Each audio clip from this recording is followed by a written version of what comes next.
Bienvenue dans Vesper, le podcast qui éclaire les parcours engagés et les transformations audacieuses. Et cela prend pleinement son sens dans ce nouvel épisode. Cap sur Pluvigné avec Marc Capdeville, directeur général d'un fleuron du groupe Baxter.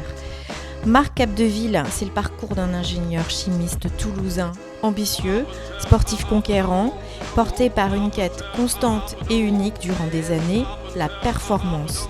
Profil parfait du manager directif et hyperactif, il gravit les échelons avec succès. Et puis, une alerte venue de la sphère personnelle le force à s'interroger.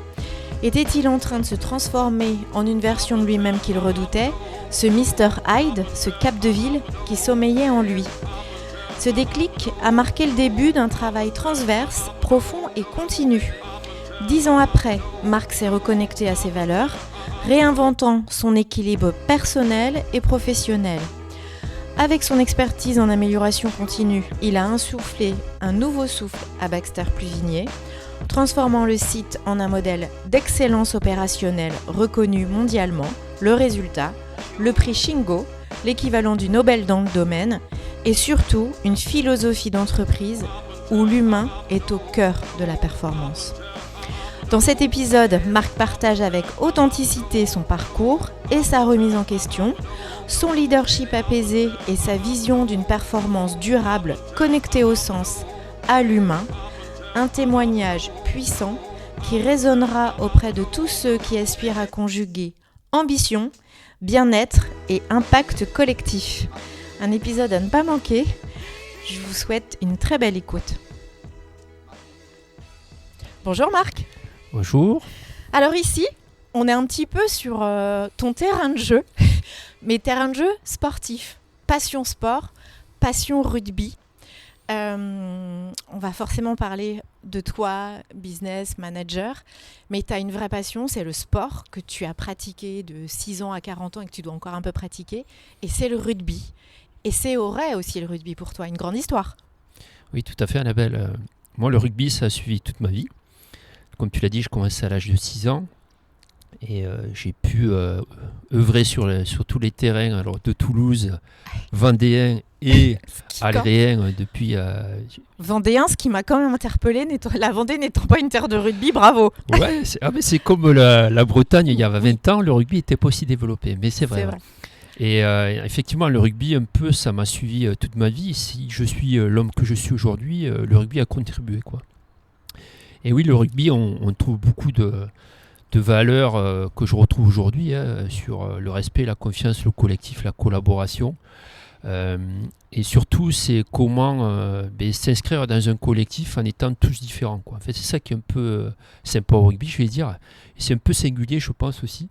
C'est on peut être petit, grand, courir vite. On a tous des aptitudes. Mais si on met tout ce collectif ensemble, et si on considère chaque individu par sa singularité, on peut arriver à faire beaucoup de choses. Et oui, le rugby, très important dans ma vie. Ouais. Et donc aujourd'hui, on va dire que tu savoures le rugby en tant que spectateur, mais c'est un club dans lequel tu as été très impliqué en tant qu'entraîneur, sur la direction. On va parler de restructuration un petit peu, remettre sur les rails une belle équipe que tu savoures regarder aujourd'hui.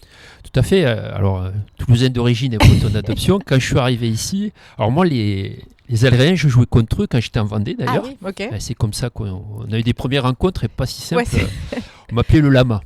Ah. Je te laisse imaginer pourquoi le lama, quoi. Ouais. J'étais pas trop sympa sur le terrain. Il fallait pas trop avoir affaire à toi. Comment ? Fallait pas avoir affaire à toi. Ouais, c'était... Bon, je t'expliquerai après l'évolution quand même sur ces terrains de jeu aussi et la façon de se comporter sur un terrain. Mais pour revenir aux Algériens, oui, je suis arrivé ici en 2002. Alors je jouais contre eux. Alors quand je suis arrivé, ils m'ont pas accueilli avec les bras ouverts. Qu'est-ce qu'il vient faire chez nous, celui-là ? Et en fait, l'histoire a commencé en 2002. J'ai joué jusqu'en 2012. J'ai porté le maillot.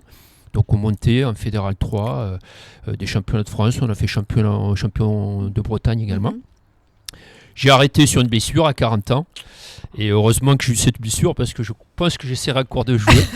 Alors au détriment de certaines personnes qui m'accompagnent dans ma vie depuis pas mal de temps, parce que j'étais bon sur les 2 premières, mais très excellent sur la 3e aussi. Donc, la célèbre 3e mi-temps.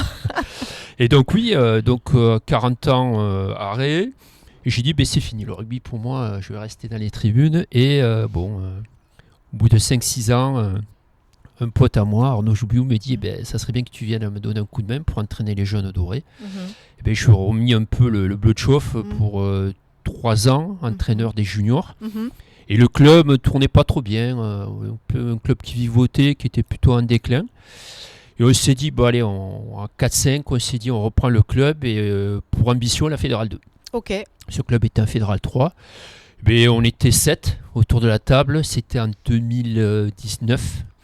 2024, Fédérale 2, plutôt une 50aine de personnes. On a monté le budget de 120 000 à 400 000, des partenaires, plus de 70 partenaires, et une belle aventure qui s'est finie cette année, parce qu'à un moment donné, il faut savoir laisser la place aux autres, et on n'est que de passage dans un club. Et voilà. Marquer sa patte, un peu de transmission, et puis les sujets, tes sujets ne manquent pas pour autant. Et on va en parler un peu. Tu parles que... Alors, tu es breton depuis 2002, mais tu as eu une autre vie avant. Toi, tu es un ingénieur chimiste. Quand on est toulousain, on peut bosser pour Airbus. C'est ce qui s'est passé pour toi. Airbus, le rugby, finalement, Toulouse, c'était plutôt pas trop mal. Mais tu es parti, comme tu l'as dit, vers d'autres... Tu as commencé à grimper la côte atlantique et tu t'es retrouvé en Vendée. Est-ce que tu peux juste nous dire quelques mots sur ton parcours un peu parce que ingénieur chimiste, on est dans les process, on est dans la qualité. C'est très en lien avec ce que tu fais aujourd'hui, mais c'est quand même un parcours.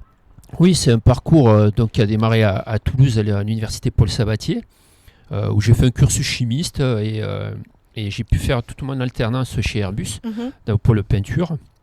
Là, j'ai vraiment appris ma première expérience de collaboration, une grosse équipe, une grosse société, et j'étais en charge d'élaborer des cahiers des charges pour qualifier des marquages sur les avions, etc. Et c'est ma première expérience au travail, et c'était du concret là, parce que j'étais beaucoup sur des choses théoriques en chimie, et là, je me suis dit, ça y est, ce que j'ai appris, je peux le mettre en application.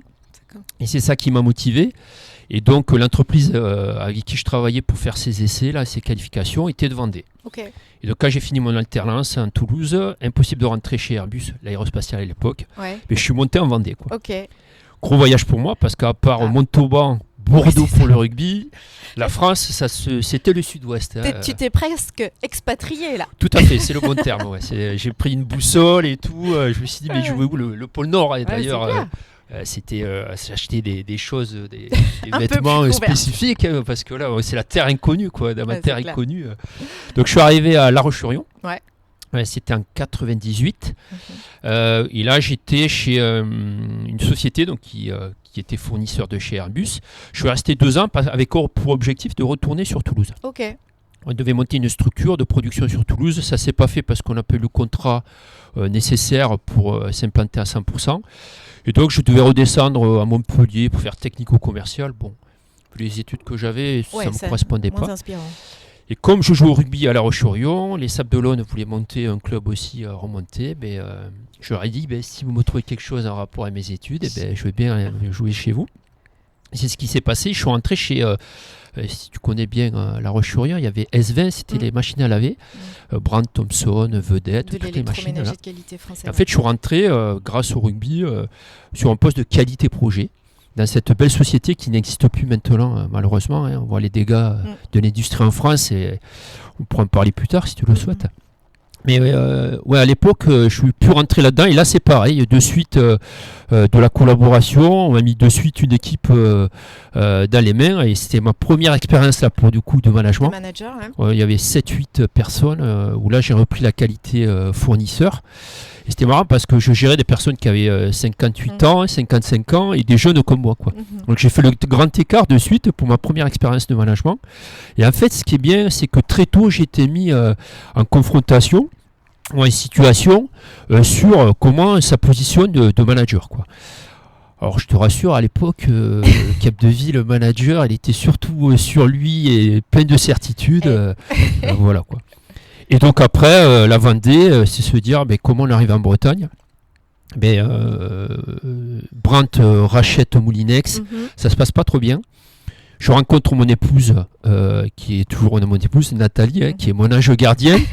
Peut-être qui a on ira... qui a un rôle stratégique. Un rôle stratégique dans mon parcours. Tout à fait. Et bien on décide de se dire, on pourrait partir peut-être autre part. Et c'est un chasseur de tête tournante qui me dit, il y a une possibilité sur le Morbihan. Alors je connaissais le Morbihan par rapport au rugby uniquement, mais mon épouse est du coin, ses parents et son père notamment est de Elvin. Okay. Elle m'a dit, bingo, c'est bon, le golfe du Morbihan, tu peux y aller, ça coche beaucoup de cases. Et donc, on a fait le voyage en 2002 de venir ici. Quoi. Qu'est-ce qui, tu crois, a attiré dans ton profil ce chasseur de tête ? Qu'est-ce qui faisait déjà ta petite valeur différenciante ? Je pense que c'est une volonté, une énergie folle et une volonté de réussir. Okay. Et une ambition énorme. Okay. Très tôt, j'ai eu de l'ambition. Et c'est ce que je prône dans mon management, c'est comment on peut... amener des personnes à vous bousculer, à faire d'autres choses. Et l'ambition, pour moi, elle est saine. Quoi. Si ce n'est pas au détriment des autres. Oui, quoi. Et c'est ça que je pense qui a fait la différence. Cette énergie et cette volonté de réussir quoi, et de réussite. Et aussi l'équipe. Quoi. Ouais. Donc 2002, tu arrives en Bretagne et tu rejoins la société qui, à l'époque, s'appelait Ilroom, déjà pavillon américaine, où toi, tu as pris un poste qualité fournisseur, je crois, de mémoire. Et donc, 9 ans après, tu te retrouves à la DG. En gros, je le fais court, mais c'est un peu ça. Non, pas 9 ans après. Pas 9 ans après ? Non, c'est plus que ça, parce que 2002, là, ça fait 9 ans que je suis DG. Donc, c'était 2016, ça fait 14 ans. 14 ans, ok. Ouais, donc, tu as évolué tranquillement, vécu le rachat de l'entreprise par ce groupe Baxter, qui est leader mondial, clairement.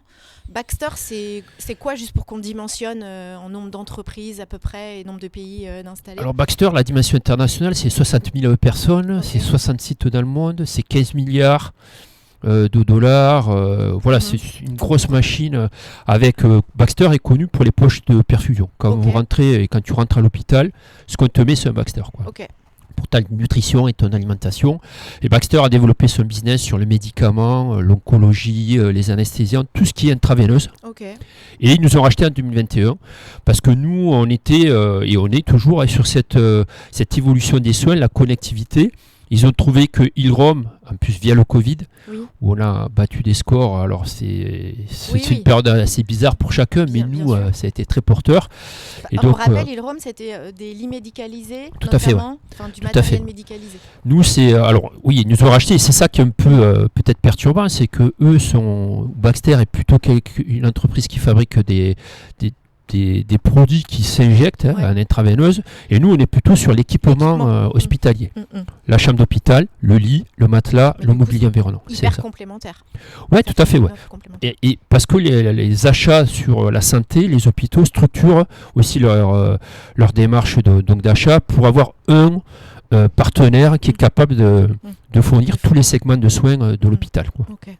Donc là, belle opportunité de croissance, rachetée par ce groupe, nouvelle dynamique encore. On te laisse les clés et on va voir qu'ils font bien de cette business unit là à Pluvigné. Quand même, Pluvigné, sur une carte en Bretagne, toi tu dis que c'est quasiment le centre du monde, mais c'est vrai que c'est atypique. Tout à fait, oui. Et donc j'ai quand même 23 ans de boîte dans ce site, et se dire... il y a 10 ans, on s'était dit, mais comment on fait pour se différencier ? Et d'autant plus avec... Alors, Ilroom, c'était 12 000 personnes, déjà. Une vingtaine de sites. Là, on rentre dans un truc où on n'est plus personne. Là. On était des anonymes. Et se dire, mais comment on se recrée notre chemin et en faire une opportunité de joindre encore un groupe plus important. Et oui, se dire que Pluvigné, c'est le centre du monde. Et ça, le numéro 1 de chez Baxter est venu nous visiter en juin dernier. Il a eu droit à ça, quoi. Et, parce que cette terre bretonne a quelque chose quand même de singulier, et peut-être on y viendra après. Mais si je reste sur le rachat, oui, moi je considère que tous les déséquilibres qu'on a dans la vie, c'est de belles opportunités pour être rééquilibré et en faire une force. Et c'est ce qu'on a fait. Ça n'a pas été simple. Hein. Oui, parce que quand on dit rachat, en général, il y a quand même un petit peu de réorganisation du staff. Parfois même, on fait descendre des gens déjà placés pour mettre la patte Baxter, j'imagine que c'est pas la même. Ça veut dire que toi-même, tu es challengé clairement. Faut le gérer tout ça. Tout à fait, ouais, c'est assez directif. Quand vous êtes intégré dans un gros groupe, il faut se raccrocher à la structure du groupe, aux valeurs du groupe, une façon de faire, des objectifs, une feuille de route qui était un peu différente de ce qu'on avait vécu chez Aileron, même si c'est des groupes à capitaux plutôt américains. Oui, il y a toute une phase déjà de comprendre ce qu'ils veulent. Eux, ils sont assez directifs au départ, et dans toutes les acquisitions, c'est comme ça. Et comment nous, on a pu s'adapter, on s'adapte à ces directives pour retrouver une force de décision qui est plutôt locale après. Donc, on est parti du global assez directif sur le local, puis Vigné, et là, on retrouve un chemin où maintenant, on retrouve de la décision locale pour aller influencer le global. C'est ça, une forme d'autonomie liée aussi à la singularité de ton management, et ça, on va rentrer dans le vif du sujet, et de la performance qui est là et qui marque le pas sur une efficacité et qui doit donc quand même titiller un peu là-haut de leur regard, de se dire, bon, nos petits gars de Pluvigné, là, c'est combien de personnes à Pluvigné ? On est 450. Voilà, les 450 qui sont là, quand même, ils nous surprennent bien. On va s'en inspirer aussi, j'imagine. Aujourd'hui, ça se retourne un peu. Ouais, ça y est, au bout de 3 ans, on commence à... C'est court quand même, 3 ans. En soi. Ouais, c'est court, mais quand, quand tu le vis, tu te dis, mais quand c'est que ça va s'arrêter, quoi. Tu vois, c'est assez long, quoi. T'es content d'y être. Et se dire, là, on commence à renverser un peu le cours des choses, c'est-à-dire que ça y est, on commence à être écouté, on vient nous solliciter sur des pratiques. Pourquoi ? Parce que, oui, il y a la singularité qu'on a ici, et c'est peut-être des mots que vous trouvez un peu partout, mais nous, on a commencé ce voyage il y a une dizaine d'années. C'est comment on met l'humain au cœur de la performance. C'est commençons par l'humain. Et c'est un peu ce qui se différencie un peu des boîtes, un peu des gros groupes. Oui, peut-être, c'est ce qu'on veut dire. On n'imagine pas, je vais le dire avec mes mots, qu'une boîte américaine soit très dans l'humain en soi. En tout cas, que ce soit un vecteur clé et que l'humain soit peut-être plus un moyen, comme tu le disais, que au cœur. Oui. Et c'est là où tu marques ta patte. Moi, ce que j'ai quand même bien compris, c'est que tout ce chemin, tu parles d'une dizaine d'années, il n'est pas arrivé non plus, il n'est pas là par hasard. Il part aussi d'un homme, l'homme que tu es, ou peut-être plutôt l'homme que tu es devenu et le manager que tu es devenu. Je dis homme et manager parce que j'ai le sentiment que c'est la sphère globale qui t'a un peu impacté. Tu as eu une alerte un peu dans ta vie qui est arrivée peut-être pas de là où tu imaginais, parce qu'elle est arrivée de la sphère plus perso, où on t'a dit ok, t'es un top manager, peut-être même t'es un killer. Je sais pas si c'est les mots qu'on employait, mais j'ai cru comprendre. Tu m'as même dit j'avais deux casquettes. Je te l'ai imaginé en disant Gainsbourg et Gainsbar. Il faut que je fasse quelque chose. Et on t'a demandé de pas de faire un choix, mais il faut marquer le pas. Il faut avancer maintenant dans un autre chemin. Et toi, ça a eu un impact fort chez toi, pro et perso. Ouais, tout à fait. En fait, j'ai pu évoluer dans cette société. Je vais revenir un peu sur mon parcours professionnel. C'est pourquoi je suis arrivé à cette position il y a 9 ans. Bon, pas mal d'évolutions, beaucoup d'opportunités. Donc, j'ai beaucoup travaillé. Je me suis beaucoup investi. Mais j'avais un management peut-être à l'américaine, très directif, quoi. Donc, c'était moi, les autres, vous me suivez. Si vous êtes avec moi, c'est super. Si vous n'êtes pas dans mon équipe, ça va être compliqué, quoi. À la Musk, on dirait aujourd'hui. Oui, sûrement. Je sais pas. J'aurais pas cette prétention de me comparer à lui, quoi. Non, mais mon parcours était plutôt comme ça. Je veux dire. Tu as été formaté comme ça, peut-être. Oui, aussi, ouais. Et un peu sur le terrain, j'étais un peu le reflet de ce que j'étais sur un terrain de rugby, très directif. La gagne, la performance. Et oui, l'humain, c'était peut-être un moyen, mais pas la base, le socle pour la performance. Non, mais c'est un moyen comme des machines-outils, comme des outils. Oui, très directif. Et plus ça va, plus ça devient compliqué, parce que en fait, vous êtes de plus en plus seul dans cette démarche de managériale, quoi. Et à un moment donné, se dire, si on se trouve de plus en plus isolé, c'est de plus en plus compliqué, on passe de plus en plus de temps. On commence à aller chercher des choses ailleurs pour combler un peu peut-être ce manque, parce que on est quand même des animaux affectifs, quoi, et on aime bien que l'autre nous apprécie, quoi. Et on s'aperçoit que c'est un peu seul, et même sur la sphère personnelle, quoi. On devient pénible, fatigant, les amis, on en a moins en moins. passe de moins en moins de temps avec vous. Et surtout, famille. après, celle qui vit avec vous, je vous dis, elle te dit, mais Marc, si ça continue, ça serait mieux que tu vives tout seul, quoi. Et tu trouveras peut-être ton bonheur comme ça. Et ça a été le point de départ, ça a été ça, quoi. C'est une prise de conscience de dire, c'est plutôt mon ange gardien maintenant, qui me dit, Marc, si tu ne changes pas, oui, ce que tu veux, tu l'auras, quoi. Et ça a été mon point de départ, effectivement. Et donc là, tu l'entends et tu réalises en fait. L'idée, c'est de mettre des choses en place parce que par contre, tu es un homme d'action. Donc là, tu agis. Pour toi, perso, peut-être d'abord un premier préambule et puis en parallèle, le pro.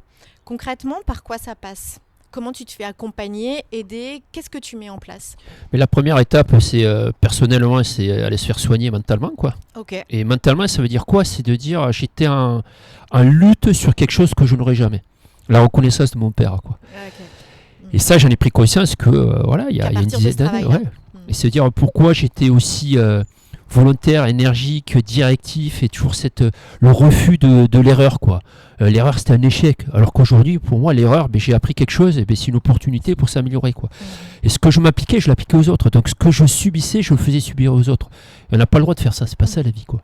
C'est pas parce que toi, tu as des problèmes que les autres doivent subir tes problèmes. Donc le point de départ, c'était un accompagnement sur ça. Aller chercher ma zone d'ombre, parce que pour avoir plus de lumière, il faut aller chercher son ombre, quoi. Et quand on est clair avec son ombre, moi c'est plutôt Dr Jekyll et Mr Hyde, c'est où le Marc est le Cap de Ville. En fait, au travail, j'étais le Cap de Ville et en dehors, j'étais le Marc. Et comment je me suis reconnecté avec le Marc. Et oui, c'est aller chercher cette zone d'ombre, de dire, voilà pourquoi tu es comme ça, mettre des mots MAUX ou MAUTS sur les mots. Sur MAUX. Ça, c'est la première étape que j'ai fait. Une autre rencontre qui a été importante pour moi, c'est avec Christophe Grelot, un collègue de travail qui me dit, Marc, dans la démarche où tu es, ça serait pas mal. Ça, c'est à ma prise de poste, il y a 9 ans. Oui, ça coïncidait finalement. Ouais, c'est ça. Et il me dit, le collègue, mais ça serait bien que tu rencontres Christophe, il est passionné de rugby, c'est un coach, et je pense que ça pourrait te faire du bien. Parce qu'il avait vu le collègue que j'avais entamé quelque chose, il y avait des choses déjà qui se voyaient. Parce que c'est ça, tu commençais tu t'es ouvertement exprimé de ça au boulot, avec tes équipes proches, ou c'est quelque chose que tu as d'abord mené tout seul? Alors je l'ai mené en couple, ma vie perso, sûr. Avec les amis, et après on était parti sur la dimension professionnelle par l'accompagnement. D'accord. Seul, je pense que je ne serais pas arrivé, quoi. Okay. Donc c'est pour ça, c'est un conseil que je donne à pas mal de dirigeants. N'hésitez pas à prendre quelqu'un qui a de la compétence sur ces aspects-là. Et donc Christophe m'a permis moi déjà de me rééquilibrer, de m'aligner, on dit tête, cœur et les tripes, dire qui je suis, comment je manage. Donc il m'a fait passer par plusieurs états, c'était un super voyage pendant 1 an, un bel accompagnement, et ça fait 9 ans qu'on travaille ensemble, on continue. Et on est arrivé, je me suis dit, mais ça m'a fait, le premier jour on m'a dit, mais Marc, je ne sais pas ce qui se passe. Tu rayonnes, on te trouve changé. Je te raconte pas le bien que ça te fait, quoi. Oui. Et en fait, ça, j'ai appris aussi que les autres sont ton miroir. Enfin, je voyais que ma tête, quoi. Peut-être assez égocentré. Il y a moi, j'avance et je vois pas les autres. Aujourd'hui, c'est plutôt cette position de recul, voir comment réagissent les autres. Et si moi je dis quelque chose ou un comportement, je fais attention au regard des autres, quoi. Et le plus beau cadeau qu'on peut vous faire, c'est un feedback, quoi. Et ce que je prône dans notre façon de manager, c'est se faire des retours, des feedbacks et des retours. Mais la critique est bonne, quoi. Pas détruire l'autre, c'est au contraire lui conseiller et l'ouvrir un peu les yeux. Donc ce chemin que j'ai fait, c'est et ce que l'on prône aussi, c'est ce terrain de sécurité, de confiance. Comment, comme sur un terrain de rugby, je rentre sur un terrain, si j'ai peur, j'ai mal joué, quoi. Si j'ai peur, je vais me blesser. Si j'ai peur, on va se confronter entre collègues, quoi. Et là, c'est pareil, la relation au travail, comment on peut mettre un terrain de sécurité pour être soi-même et évoquer des choses personnelles. Tu m'as invité à partager? Oui. J'ai expliqué, j'ai partagé ce que j'ai vécu, ce que j'étais. C'est bien, c'est pas bien, mais le passé l'écrit. On vit notre présent pour un meilleur futur. Et bien, on est capable aujourd'hui de se dire les choses personnellement, d'aller chercher des choses personnelles, parce que souvent, ce que j'ai appris, les déviances qu'on peut trouver au travail, où on trouve des personnes déviantes, il faut aller chercher le côté perso, quoi. il y a souvent un terrain à aller chercher là, et des causes qui ne sont pas relatives au travail, quoi. Qui explosent au travail, mais qui... Le travail, c'est un révélateur, parce qu'il y a de la pression. Catalyseur d'émotions. Ouais, il y a des objectifs, c'est intense, c'est tous les jours, 220 jours par an, venir au travail, ça génère aussi de la fatigue, de la souffrance. Donc oui, comment ça, on en tient compte, donc, pour dire comment on intègre qu'on n'est qu'une vie, quoi. Moi, pendant des années, il y avait Marc, c'était Cap de Ville au travail, et Marc, je passe le portail de l'entreprise, je suis une autre personne. Je mets mon scaphandre, mais oui. mon habit de patron. Mon armure rouillée, c'est ça. Il y a un bon bouquin que je préconise, c'est le chevalier à l'armure rouillée. Okay. Oui, j'avais une belle armure, mais comment ça se rouillait, on n'arrive plus à se l'enlever après, c'est ça, quoi. Mais tout à fait, quoi. Tu t'es donc... En dévoilant quand même ça dans l'entreprise, et puis comme tu dis, parce qu'à un moment donné, ça se ressent, ça transpire que tu es un homme qui évolue, tu as senti tout de suite une forme d'adhésion, une forme de curiosité de ton staff très direct, une cohésion, tu as senti ça ? Ouais, c'était même physique, parce que j'ai eu mal au ventre de 2002 jusqu'à 2020, je crois, même 19, j'avais mal au ventre le matin, quoi. C'est long.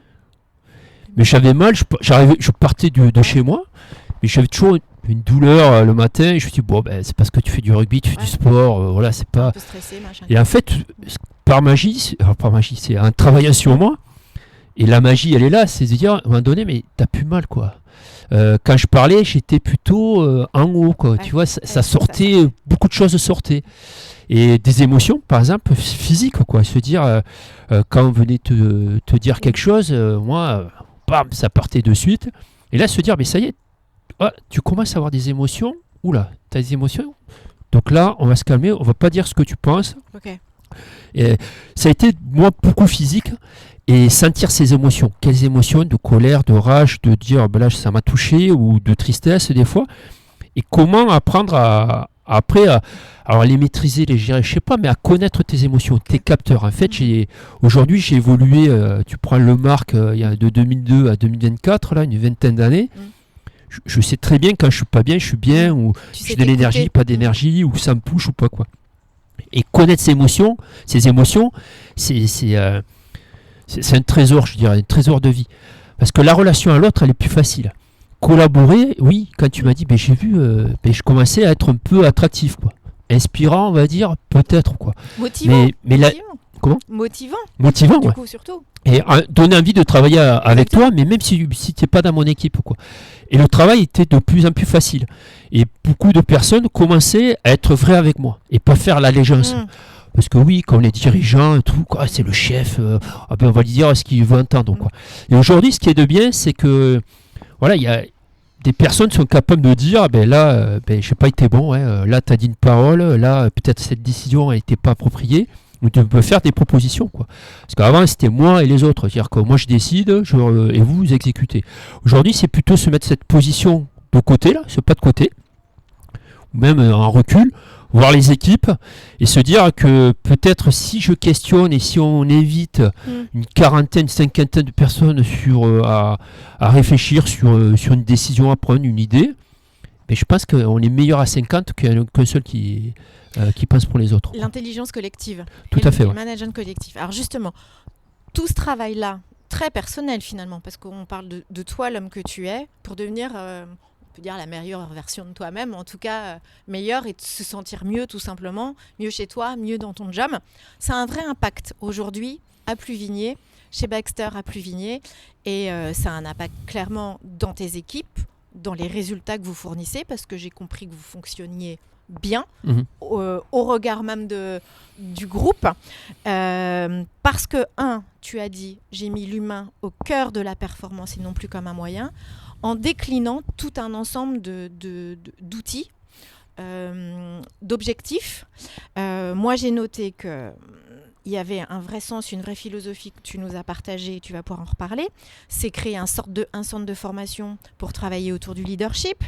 C'est une sorte de programme d'intelligence collective, ce dont tu parles justement, autour de l'excellence opérationnelle et autour de la responsabilité sociétale et environnementale.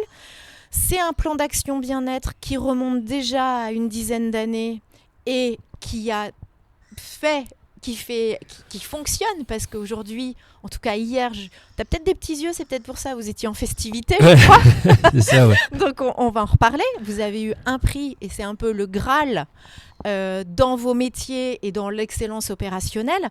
Donc en 10 ans, vous avez changé vos méthodes, et surtout en mettant cet humain au cœur et en travaillant des outils, ça a un résultat. Et c'est ça qui est intéressant, c'est ça que j'aimerais que tu nous témoignes. Tout à fait. Donc, ce qu'on a fait, c'est qu'on est parti sur comment on crée un lieu de travail qui est plutôt dire, quand je viens lundi matin, j'ai plutôt le sourire. Et quand je pars le vendredi soir, se dire vivement lundi. C'est rare ça. Mais c'était l'ambition, et de dire comment on crée un lieu de travail déjà sur la santé. Comment le travail n'est pas au détriment de nous. Au contraire, c'est comment le travail, par l'humain, on peut se développer chez nous.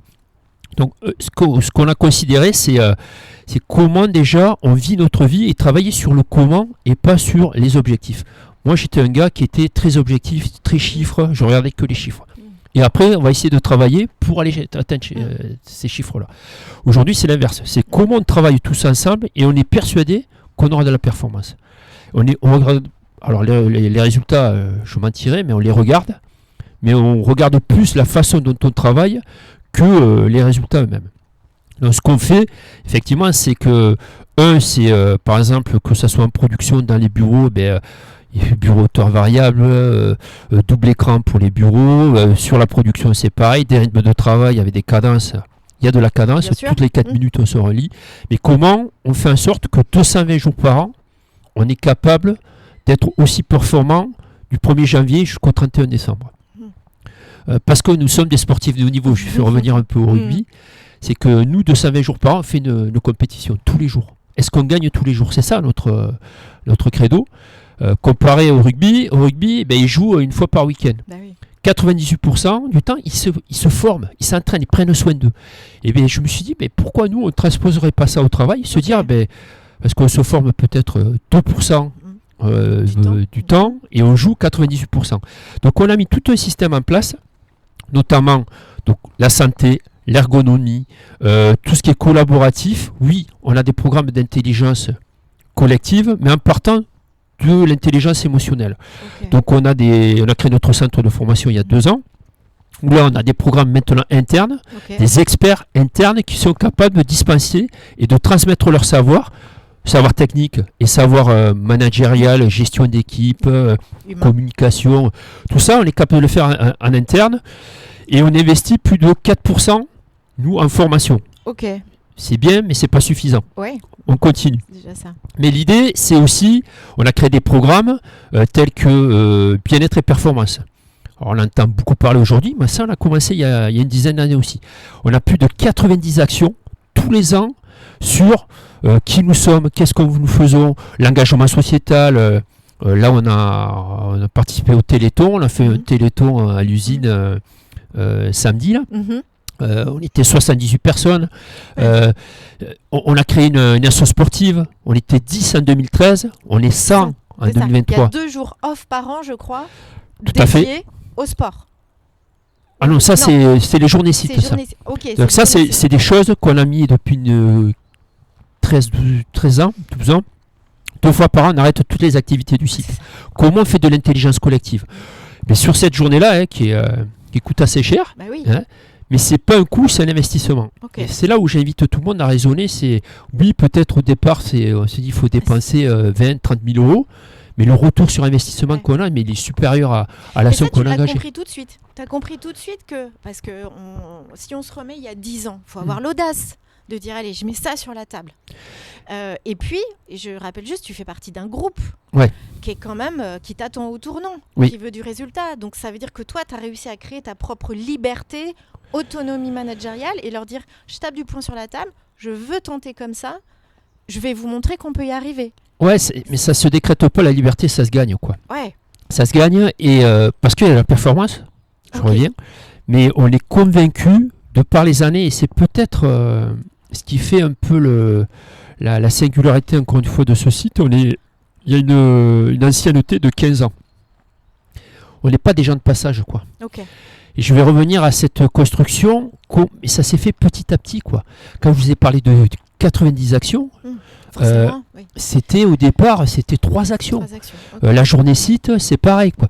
Donc c'est une multitude d'actions, et le temps, cette relation au temps, et je suis un adepte, et on est tous des adeptes des 4 P. Le plus petit pas possible.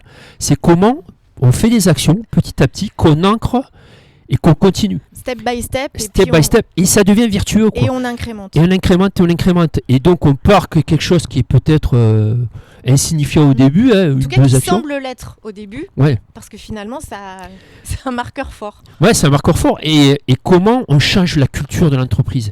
Et ça passe par l'exemplarité managériale. Déjà, ce que j'essaye, ce que nous essayons, nous, tous les managers, là, de structurer, d'appliquer, de mettre un cadre dans le travail, déjà il faut se l'appliquer à soi-même, quoi. C'est je dis je fais et je peux dire après derrière, quoi. Donc c'est tout ce principe de vivre ensemble que l'on s'applique nous au niveau manager et qui découle sur toute la structure. Donc beaucoup d'actions et une volonté de garder le cap aussi, quoi.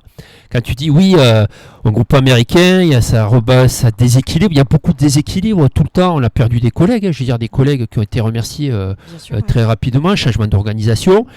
Malgré tout, on a su garder notre ligne de conduite, l'humain au cœur de la performance, quelle que soit, quelque action, quelques nouvelles qui nous arrivent.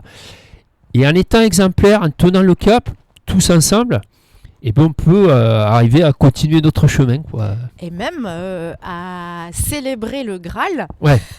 Parce qu'alors vous avez eu le prix Shingo, c'est comme ça qu'on le prononce. Tout à fait, parfait, tu as raison. Qui est la norme la plus élevée au monde en matière d'excellence opérationnelle. Clairement, c'est un symbole très très fort pour toi et pour toute l'équipe qui bosse avec toi. Parce que ça justement met le doigt sur tout ce travail qui est lancé. Et quand je dis le Graal, c'est vraiment, dans le monde de l'industrie, un prix très fort. Tout à fait, ouais, ça équivaut au prix Nobel de l'excellence opérationnelle ou une Coupe du Monde, alors si on dit au rugby, Coupe du Monde de rugby, ou je sais pas, pour les littéraires, peut-être le prix Goncourt, des choses comme ça. En fait, ça vient valider toute notre transformation culturelle depuis toutes ces années, quoi. Vous venez de l'obtenir, hein, c'est on a été évalué au mois d'octobre et on a reçu le résultat là. C'est tout frais, tu as raison. Vous avez fêté ça un peu hier. Hier, on était 450, on a fait une belle cérémonie, belle célébration. Oui, ce prix, en fait, il vient en couronner quoi ? Il y a une dizaine d'années, on avait comme postulat se dire comment on peut exister dans un monde de plus en plus international. Nous, on est en concurrence avec le monde entier. On livre plus de 120 pays dans le monde et tout plus vigné du centre du monde, tu vois. Et se dire, mais comment on peut continuer dans un groupe aussi international on a des Mexicains, des Américains, des Chinois, bon, on est tous ensemble. Mais comment Puvigné peut continuer à perdurer dans un groupe international, un complexe international. C'est-à-dire qu'il faut qu'on soit la référence. Notre ambition sur le site, c'est d'être la référence au monde dans l'industrie médicale. Okay. Référence, c'est de faire partie des entreprises au monde qui comptent, quoi. Et on s'est dit, mais comment on peut se différencier ? Ça serait quoi ? Sur un aspect environnemental, sociétal et économique, excellence opérationnelle. Ce qu'on a fait, donc c'est un voyage de 10-12 ans, et se dire environnemental, on est EcoVadis Gold. En fait, c'est pareil, c'est une reconnaissance internationale sur notre durabilité. Okay. Sustainabilité, Great Place to Work pour l'aspect sociétal. Donc tous les ans, on questionne nos employés. Tous les ans, sur une soixantaine de questions. Sur quoi ? Sur essentiellement, je veux dire, sur les valeurs de l'entreprise, qui nous sommes. Et surtout aussi le niveau de management. Parce je crois que ce sont des questionnaires anonymes. Hein. Anonymes, voilà, en plus. C'est important de anonymes. dire, c'est-à-dire qu'on est il y a des verbatims derrière. Ouais. Alors, les verbatims ne sont pas piqués des verres, je peux te dire. Ouais, ça permet vraiment de se doser. Ah ouais, et il y a une notion de confiance qui se gagne. Et donc, les collaborateurs sont, je considère, authentiques. Alors, ça serait l'idéal de dire qu'il est non. On n'en est pas là. Non. Peut-être demain, ça sera les non. Et le troisième aspect, c'était l'aspect excellence opérationnelle. Et on l'a eu. Donc, on coche toutes les cases. Tu ne peux pas imaginer la résonance que ça a. dans un groupe américain. Alors, en Europe, en France, on n'est pas trop au fait de cette... Non, c'est un peu plus... c'est une vraie culture industrielle. Industrielle. On est le deuxième en France à avoir ce prix. Ça n'a jamais existé, quoi. L'Europe, il n'y a que 200 entreprises depuis 20 ans qui ont eu ce prix dans le monde, quoi. Mais dans un monde anglo-saxon, médical, pharma, c'est très connu. Et il y a une écho, une résonance fabuleuse. Et donc, tout ça, ça a été pourquoi? Pour se dire, mais comment on devient une préférence dans un groupe international. Être la référence pour devenir la préférence dans le groupe. Il y a des choses qui se passent. On a eu un projet dernièrement de développement de l'EF Malade. On a de l'activité. Alors, on est passé par une phase plutôt de décroissance. Et là, on retrouve de l'activité. Pour te dire que oui, on vient cocher le dernier objectif qu'on s'était donné il y a 10 ans. Donc tu vois, c'est 10 ans quand même. Quoi. Et on a toujours mené des actions petit à petit. Et quand les auditeurs sont venus, ils nous ont même dit, mais combien de personnes ont été formées au Shingo? J'ai dit, il n'y en a qu'une personne qui a fait un chantier une fois. Et le gars ne me croyait même pas. Il m'a dit, mais c'est pas possible. Si. Mais par contre, on a pris les principes. Pour que ce soit autant transversal pour autant. Il a dit, mais c'est pas possible. Si. Nous, on n'est pas là pour cocher des cases. Nous, on est là pour donner du lien, du sens à tout ce que l'on fait, quoi. Mais c'est parce que la culture d'entreprise, elle est maintenant là. Et c'est ça la réussite, c'est de se dire, on a vraiment cette culture-là en continu. Tu parlais de qualité continue, mais vous, c'est vraiment en continu. Ouais, et on le vit sur toutes les activités, tout ce que l'on fait. Et c'est notre façon de mener, de gérer nos activités. Parce que si on ne le fait plus, si on se dit on revient en arrière, je peux dire que on aurait des retours, tout le monde nous dirait mais on peut pas, c'est pas possible. Parce que oui, il y a des objectifs tous les jours, on sort un lit toutes les 4 minutes.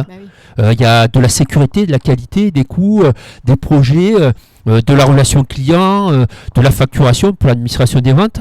Donc on demande beaucoup d'exigences pour la performance, mais pas au détriment de l'humain. Au contraire, grâce à l'humain, nourrir la performance des activités du site. Toi, personnellement, t'as ressenti quoi de l'annoncer à tes équipes, ce prix? C'est la fierté, quoi. La fierté parce que c'est un travail d'équipe et toutes les activités du site sont impliquées. Hein. C'est recherche et développement, administration des ventes, la finance, les RH. Tout le monde fait partie du voyage et c'est une belle fierté se dire que on est arrivé à quelque chose qui est quand même, la référence, on n'y est pas loin, quoi. Cette transmission, tu l'as fait dans tes actions. Alors c'est quoi après? Toi, tu vas te faire chasser par tout le groupe Baxter pour aller partout dans le monde, former au Shingo, si je résume ça comme ça, en tout cas former à ces techniques-là. Tu te dis, bon, ça y est, je l'ai fait. Maintenant, je vogue vers autre chose. Comment t'envisages les choses et comment ça peut concrètement se transformer aussi dans le groupe Baxter peut-être? Se transformer, tu as tout à fait raison sur le fait qu'on soit plutôt pris un exemple. Donc ça y est, c'est même avant ce prix-là, mais tout le monde savait parce qu'on a communiqué, parce qu'il faut le faire savoir aussi. Communiquer, c'est un art. Un art parce qu'il ne faut pas trop en faire non plus, être assez humble. Il est où l'équilibre, tu dois le savoir dans ton métier. Mais il faut faire savoir ce que l'on fait. Nous, à chaque fois, tout est ouvert. On est, et là, ça y est, quand on a dit qu'on était Shingo, on est Galpest Work, on est Covadis, on commence à être sollicité pour partager notre savoir-faire, quoi. Et effectivement, c'est qu'on vient nous chercher pour aller dispenser un peu des bonnes pratiques. L'idée d'après, c'est comment, au niveau attractivité, l'activité, elle se passe à Puvigné, quoi. C'est ça. Le but final, c'est se dire pérenniser les activités. C'est pas uniquement avoir un Shingo, etc. C'est donner du sens à ce Shingo. C'est quoi? C'est effectivement avoir peut-être d'autres produits. Comme je t'ai dit, le lait malade, on le développe. Savoir des marchés un peu plus importants, qu'on soit attractif pour le groupe, pour nos clients. Parce que le marché change aussi. On peut avoir des super produits, mais la façon dont on fabrique nos produits, par exemple Ecovadis, pourquoi on l'a fait? Parce que dans les appels d'offres publics, vous avez tout un cahier des charges. Il y a tous des critères sur la partie environnementale. Donc tout ça, ça met du sens. Quand je parle d'une performance, c'est la performance vraiment globale. Donc l'étape d'après, c'est se dire mais comment on développe ce site, quoi. Comment il devient une place forte pour Baxter. On était 60 chez Baxter, mais on peut se dire Puvigny fait peut-être partie des top 10 et c'est avec eux qu'on veut construire l'avenir de Baxter, quoi. Et ça, c'est clairement ton objectif là maintenant, ta suite. En tout cas, la satisfaction de ce prix, c'est pas juste s'arrêter là, c'est de continuer performer en poursuivant les actions, en innovant et en étant leader. Tout à fait, c'est le chemin et c'est comme nos vies personnelles, quoi. C'est ça. Quand on a conscience qu'on est sur un chemin, avec des étapes, des choses, on est prévu d'aller peut-être plutôt sur la gauche et non, on va sur la droite, et c'est notre chemin et c'est ça, c'est qu'on n'est encore que de passage, parce que cette société, elle a été créée par M. Lecouviure dans les années 60. Ok. On est passé Ilrom dans les années 90, là on est Baxter. Et le but, c'est que ce site il continue, il se développe et que ce soit une plateforme, une place forte dans le domaine médical, quoi. Tu es visible et tu es discret en même temps.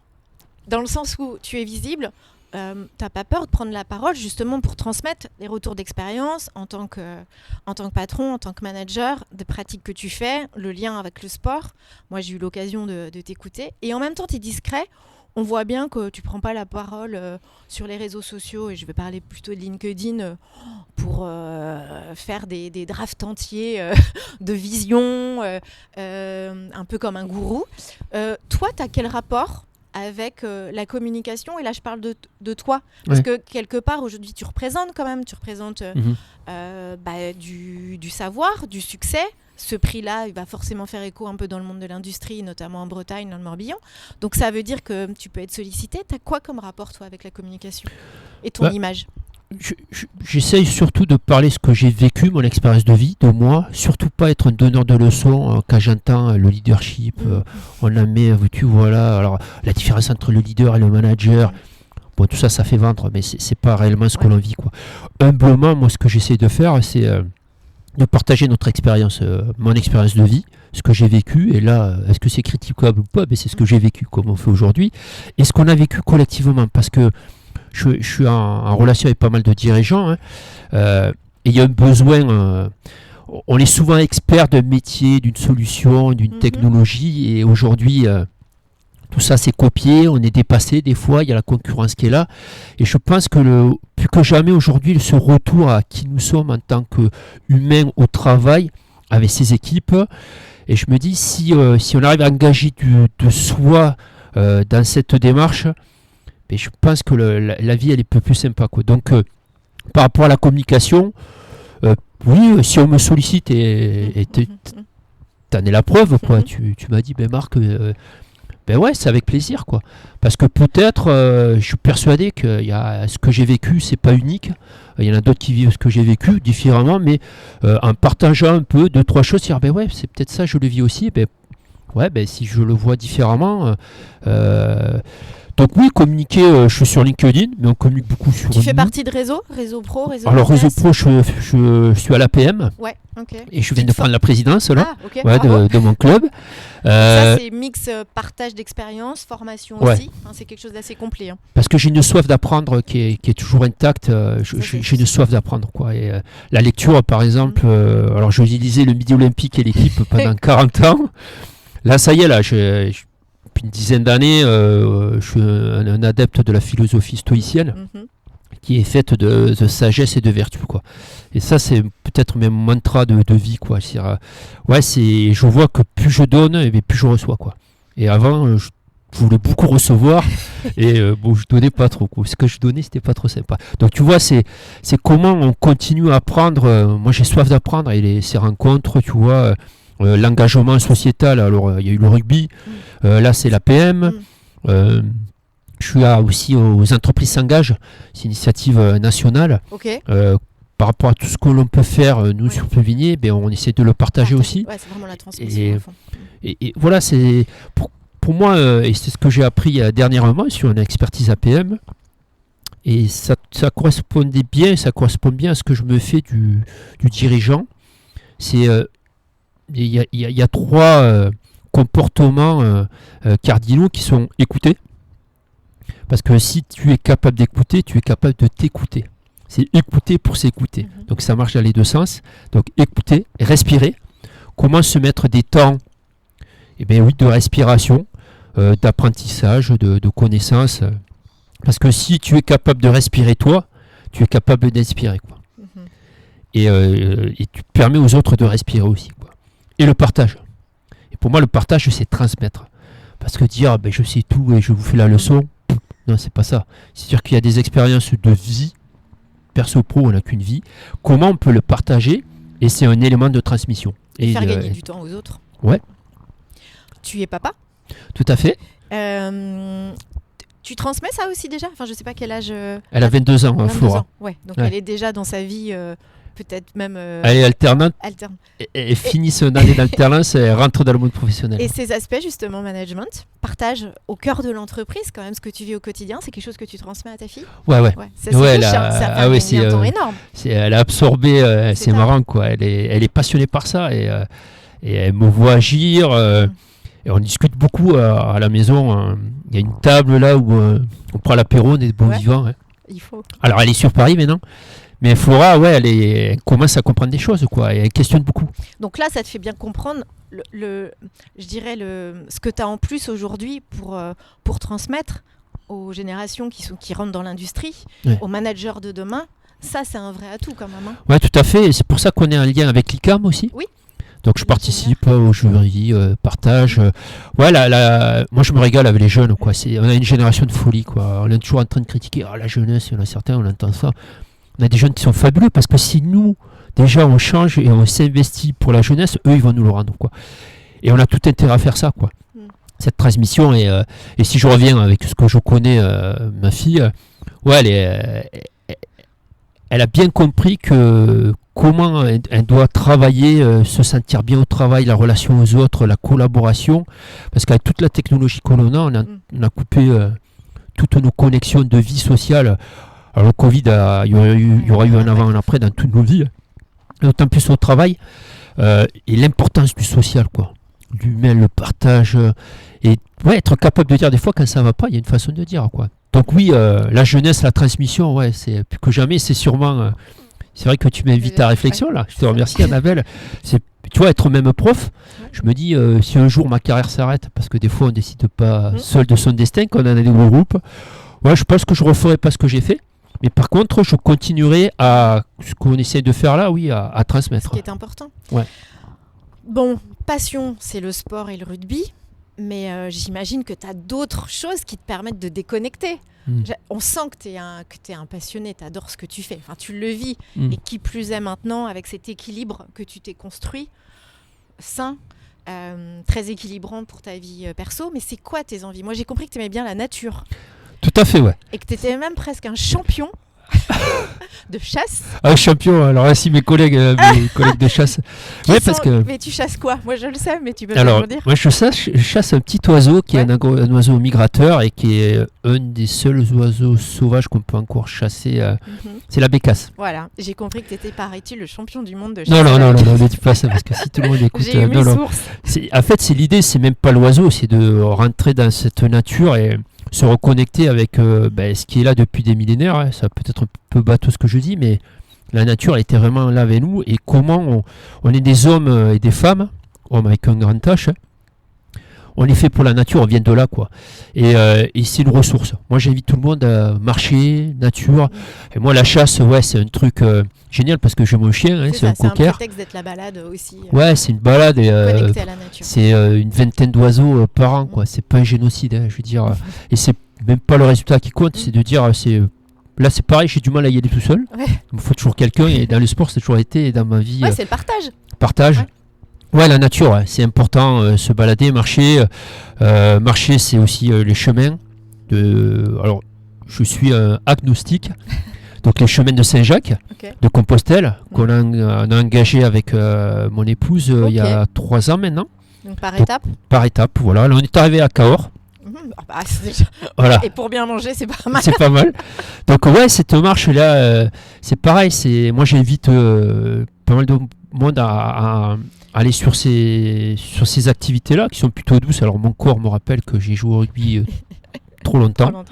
Donc la marche c'est pas mal, C'est aussi ce côté introspectif maintenant dont tu as besoin.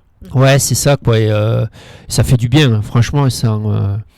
La nature, la marche, je me suis mis au padel dernièrement. Là c'est pour décharger. Décharger et mon corps l'accepte et ce qui est bien c'est à 4 là pareil quoi. On rigole mais c'est super quoi. On se régale parce que quand je t'ai dit il y a 20 ans même au tennis, et j'ai joué au tennis un niveau qui n'était pas si mauvais que ça, je suis arrivé à 15-2-3 je crois. Mais j'étais un chien, quoi. Ouais, J'étais presque à balancer la raquette sur l'adversaire, quoi. Alors qu'aujourd'hui, c'est plutôt sympa. J'ai joué au golf aussi. Ouais. J'ai joué au golf, pareil, je discutais pas pendant 18 trous. T'as joué au golf, peut-être? Très peu. Tu passes 4 heures. Ah oui, ça peut être. Et j'étais pas rigolo. Ça, c'est introspectif, pour toi. Ouais, mais j'étais pas un rigolo, quoi. Le gars, il s'est passé 4 heures avec un mec qui te décroche pas un mot.